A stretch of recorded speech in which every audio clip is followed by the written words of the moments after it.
Lisa Feely here, coming from our Carolina Catholic Radio and Accountable Catholic. And I have a wonderful guest joining me tonight, and we're so excited to have Barbara Arthur. And Barbara is coming to us here in South Carolina. I'll let her go into more details, but she is first and foremost a wonderful Christian mother, wife, and entrepreneur, as well as been a Christian speaker for 20 plus years, right, Barbara? I'm never going to get all the detail right. So would love for you to share your story and your journey with our listeners for a few minutes. Before then, we'll go into the topic of the different topics we're going to discuss today for our listeners. Thank you, Lisa. Appreciate your time. As you mentioned, I'm Barbara Arthur. I am running for Congress in South Carolina, Congressional District 7, a seat currently held by Tom Rice. I am a Christian speaker for the past 24 years. My husband and I have a small business in Hartsville, South Carolina, his hometown. This is where we reside. And I've been a homeschool mom for 15 years. I've just graduated my youngest child. And I'm so glad to be with you this morning. Thank you. And I understand you homeschooled some of your children. Yes, ma'am, for 15 years. That's fantastic. So you took a look at everything going on. You were ahead of the game, lady. Well, actually, I felt a calling. I knew it was something I needed to do. And looking back, I am so glad that I obeyed and submitted to the call. It was difficult. It was not easy, but it was worth it. And both my kids, though they're American history, they both can write beautifully. It was a great experience. Terrific. Well, we're going to talk a little bit about that with everything going on, obviously, in our school system. Okay. So let's talk a little bit. Let's get right to the matter. Some people will say, oh my gosh, Lisa, there's so much about politics. Let's just forget all about that and, go on with our lives. But what I'm trying to explain to everyone, in my opinion, as a host of a radio show that's about accountability, right? Is you can't be an accountable person in today's country without taking a stance on what we know to be true, right? Following God's truth. Truth is not supposed to be, we're going to change at every turn of the wind, right? So what is going on in your opinion at our high level? What made you enter the race to run, to get involved in Congress? Tell us a little bit about the background, and that's Absolutely. Great. That would be great. Yes, thank you, Lisa, for asking that question. I've never held political ambition, ever. I've never had any. This past January, I didn't even think I would be doing this. But when I saw what happened during the election in 2020, it really, really, really, really bothered me greatly. And I'm sure it did a lot of people, but there's a specific reason. I'm going to get to that. And then what happened in January 6th, the way it was handled by the media, primarily, what I was noticing was communist political tactics. And I was born in Cuba, Lisa. Wow, that's fantastic. Yes, ma'am. I came in 1969. When my dad came legally, after a 3-year legal process, he was able to come over with 3 children. I was one of them. But my mother did not receive her visa. And she was forced to stay behind for 23 years. So my family was separated for 23 years. Oh my gosh, Barbara. It was horrible. My sister was 3 years old. I was 5. My brother was 8. My dad left behind 3 other children. And we were separated because of communism. Communism is evil. They call here in America now, there's the movement of socialism. Well, Castro came in as a socialist. And within no time, he was a full-blown communist with just a totalitarian grip on the nation, the country. And I see the same things here, and I was panicking. When I saw what was happening during the election and just the way it was handled, primarily I'm focusing on the way the media handled it. And on January 6th, the way the media handled it. I saw communist political tactics at play. I saw it being worked at, happening. So that just concerned me greatly. And I am a Christian and I know my Father's voice. And I just felt that tug in my heart that would not cease, into an extreme that only God can bring a human to that extreme. And so I was left with only one option, and that was to submit. And I did. It wasn't easy. I struggled in prayer and counseling and with other Christians. And I just knew it was something I needed to do because I love the nation. That's fantastic. And boy, who wouldn't know, for someone who's lived under that rule of thumb, right, with your family. Yes, I have to hear before we end how your mom eventually hopefully came over to America, or how you guys were reunited. But But that's the whole point, is that people don't want to believe it, right? It's almost a lot like God. They don't want to believe it unless they see him. Well, you know what? You don't have to be Thomas to understand. We've got to understand what God is saying. And he's given us people like you, and hopefully a show like our Accountable Catholic show and others to raise these concerns to other Americans. So tell me in particular about some of your, I guess, key, if we could, I know there's probably dozens, but if you could pick key 3 messages that you would say to your constituents in not only South Carolina, but to all Christians in the Carolinas who are listening to this show. Well, yeah, number 1 is communism is here. People need to wake up to the reality that our speech is being censored, our Pledge of Allegiance being taken out of school, this critical race theory, which is intended simply to divide and conquer, used by General Mao during the Chinese Revolution. It's here. And a lot of people see it, but do not want to really do anything about it, really. I just see an apathy there. And my job as I'm campaigning is I'm trying to wake up American-born citizens who love America, who love our flag, to get active. If I'm a homeschool mom, Christian speaker, who's never held any elected political office ever, or even thought of doing this, right. If I'm able to do what I'm doing, then certainly parents can go to schools and demand that the Pledge of Allegiance be brought back to their schools. Right. Certainly, or that CRT, that critical race theory that's being taught, right. which is be eliminated. Yes. Totally. We need to take a stand against that. And that is my message. My huge message is we all need to work. It's not just the person you sent to Congress right now. And honestly, I heard Mo Brooks from Alabama, and he said, he's a congressman from Alabama, and he says that the problem that we have in America today are the people that are in Congress and the people who put them there. So we must do our due diligence. We must know who we're putting in Congress right now. Right. And so again, it's not just who we sent to Congress to fight this evil, but every American citizen must get active, especially if you're a Christian, because one of the goals of communism is to get God out. We already allowed prayer to be taken out of school. Are we going to allow the left to push God out of our country? I mean, and that's a goal there.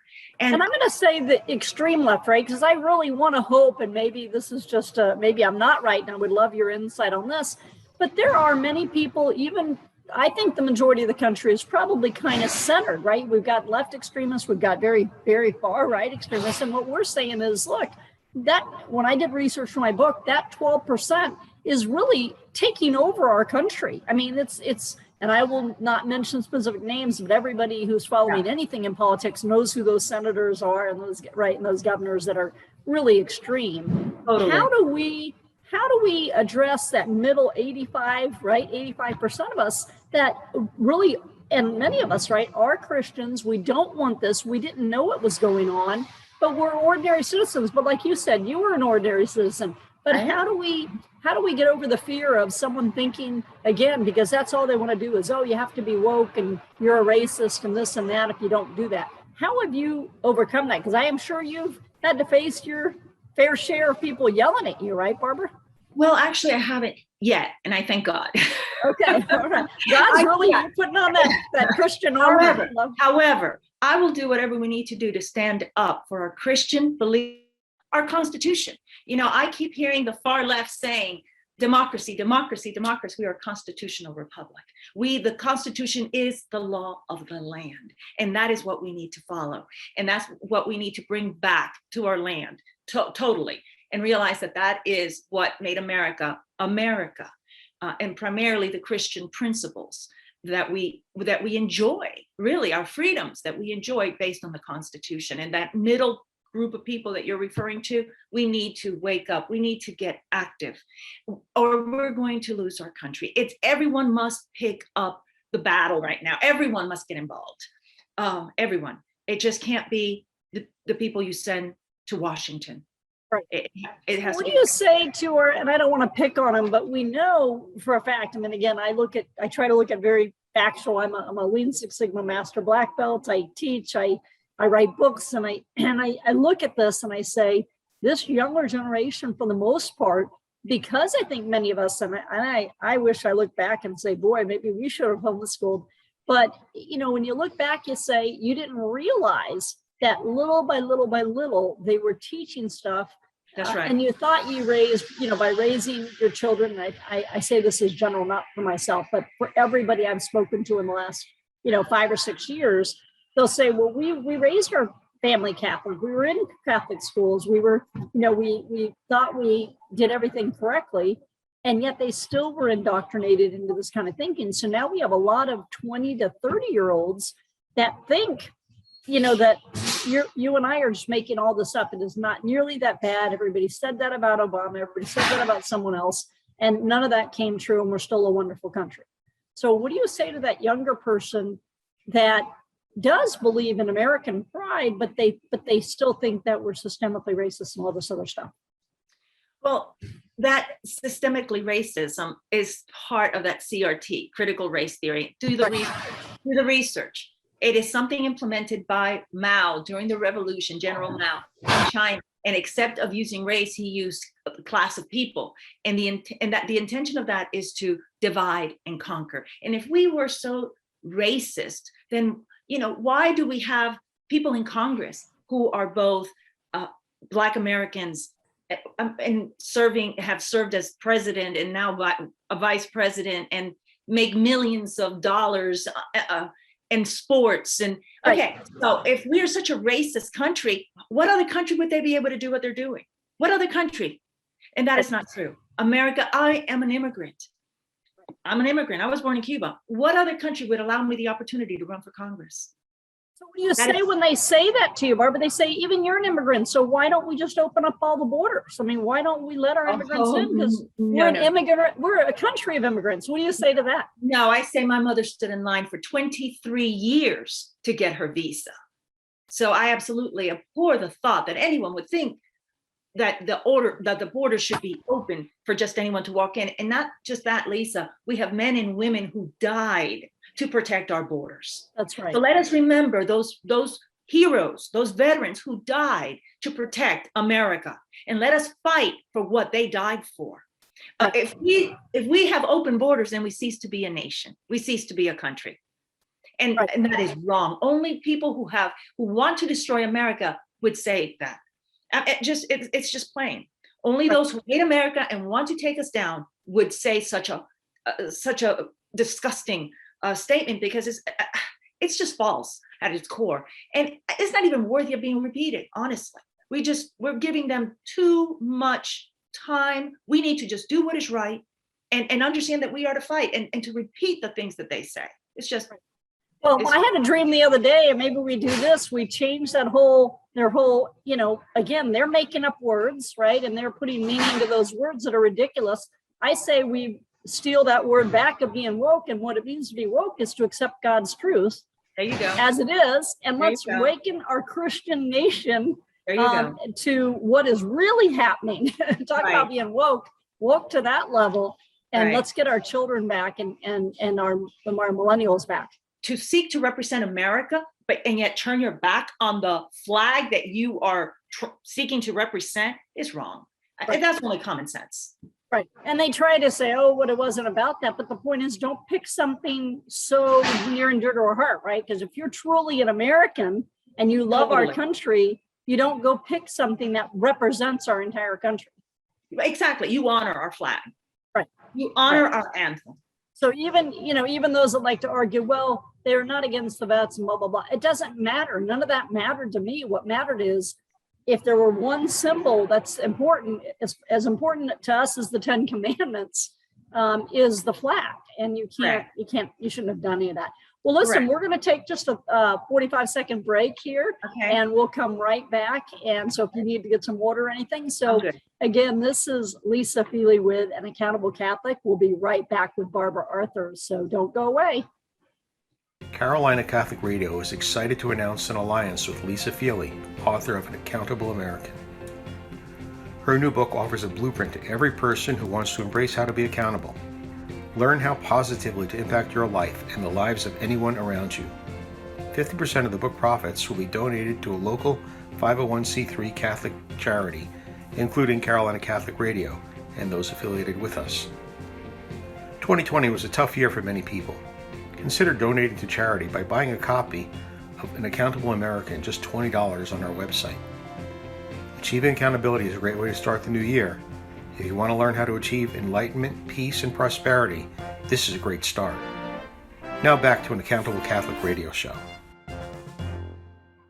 Hi, it's Lisa again, and we are back with Barbara. So Barbara, boy, your story is just so perfect of America, right? I mean, tell us a little bit, if you can, without going into too much detail of what you're willing to share. So that must have been a terrifying ride at age 3, I think you said. I mean, how did you learn about what really happened to your family and why you came to America? Well, that was when my dad, I remember the day that my mom dressed us, and the sadness in her eyes was just piercing. I still remember the sadness and didn't understand what was going on. And we went to the airport. And then my dad carried my little sister onto the airplane, and he held my hand and we went up. When we got on the airplane, I saw my aunt, my grandmother, and my cousin sitting at the front of the airplane. And my brother and my sister were somewhere, I don't remember. But I asked my dad, "Where's mom?" And he bent down to talk to me, but I saw something in his eyes and I knew. And Lisa, I ran off that airplane. I ran as fast as I possibly could. I didn't see my dad come from behind me, but he picked me up tightly under his arm, and through clenched teeth, he said, "You better stay still, girl, or they're going to keep us all here."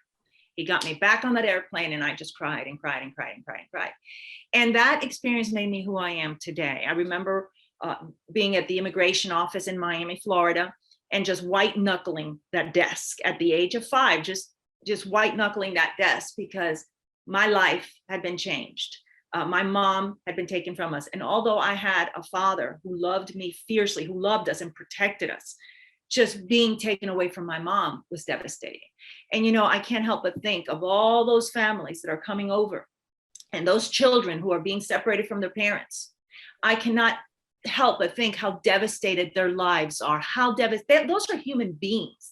Therefore, yes, they should not be coming over, but those children are innocent. They're being brought here by people, and it's just wrong to make money. And then there's a lot of them are separated from their parents. Will they ever get back together again? Now, I'm not saying it is right, and I am definitely for sending illegal people back, deportation. Absolutely, it is the law. That should be implemented. It should be done. But those little children, those lives matter. Those little children, and That's right. suffering. They're suffering. I actually was in Florida maybe 3 or 4 weeks back, and the lady who drove me from the airport to the hotel, she was telling me about the children that were coming down to Miami and how they had them in camp. And she said that she and her husband would help. And she said the sadness in their eyes. Right. And she said it was to the point where she can't go anymore. I begged her, I said, "Please don't stop, because they need you. Those kids need you." I know how they felt, because my life was devastated. And it is criminal. It's just criminal to do that. It's against the law to encourage people to break the law. It is against the law to come here illegally. So why is its administration encouraging them to come? Right. And Lisa, one thing I liken this current administration is to Castro in many ways, because Fidel Castro destroyed people's lives because he wanted power, for political power. This administration is destroying people's lives for political power. Right. And I just do not see much of a difference there. What do you say to the people who grasp what you're saying and say, but that's exactly what we're talking about. We have to get these little kids into our country to take care of them. And my argument is, I'm Catholic all my life, and I feel sorry for them, and it's very sorrowful. But what we need to do is we need to not encourage. We need to be so fierce that I'm sorry, you are in the country you're in, and we need to use all the money, in my opinion, that we are wasting at the border trying to separate this and hire more people and do all the stuff to simply take care of those families at the border. We should be helping. If we're going to really help, then help give to the churches down in Mexico and Guatemala and Honduras and all these other places to help those families there.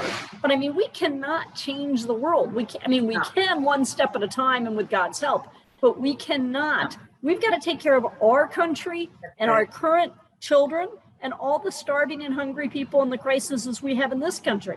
Totally. Totally. And a person who says, oh, we got to bring those children here to help them are monsters, because they can see what's happened to those kids being thrown from 14 feet walls, and little boys left out in the desert crying and screaming. That's just how many have died along the way. How many have been raped? How many have been sold into slavery? No, those children need to be kept in their country with their families. And I totally agree with you. If we really want to help them, then why don't we have some, help the churches, humanitarian type help?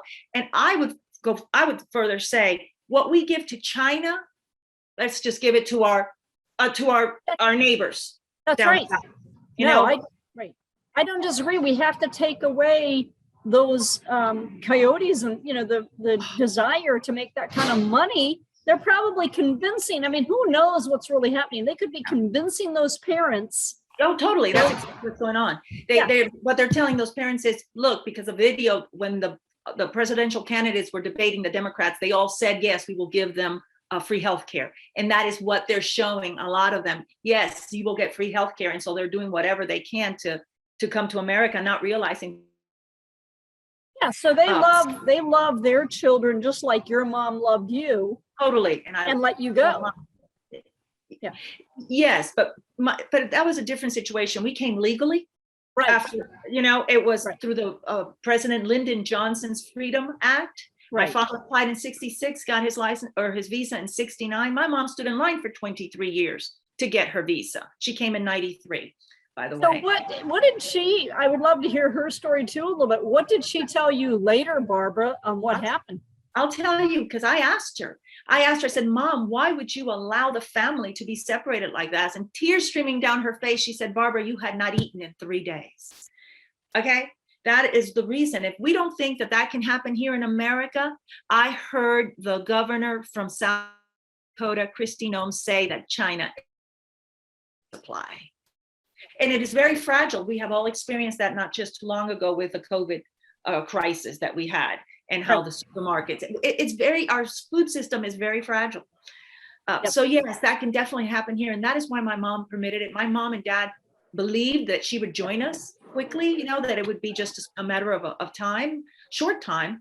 But then the problems between America and Cuba, and she was not able to get out. So that is one of the reasons she stayed behind for such a long time, because we sought to do it legally.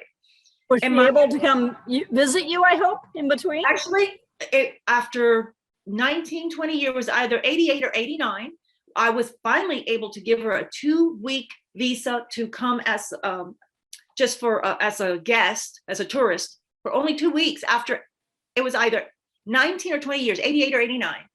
And the way I recognized my mother, Lisa, was that I had sent her a pair of shoes because I knew she needed shoes. And when I was at the airport, I was looking for the shoes. Oh, I and love that's it. how I recognized my mom. I was looking for the shoes. There's my mom. And it was, that was really, it's really something. And I asked my dad throughout the years, Dad, why would you permit for our family to be separated like that? And he was exasperated twice. I remember asking him, and he's like, because we don't want you indoctrinated. And you see, that's what they're doing that here, though. They're indoctrinating our children with these lies.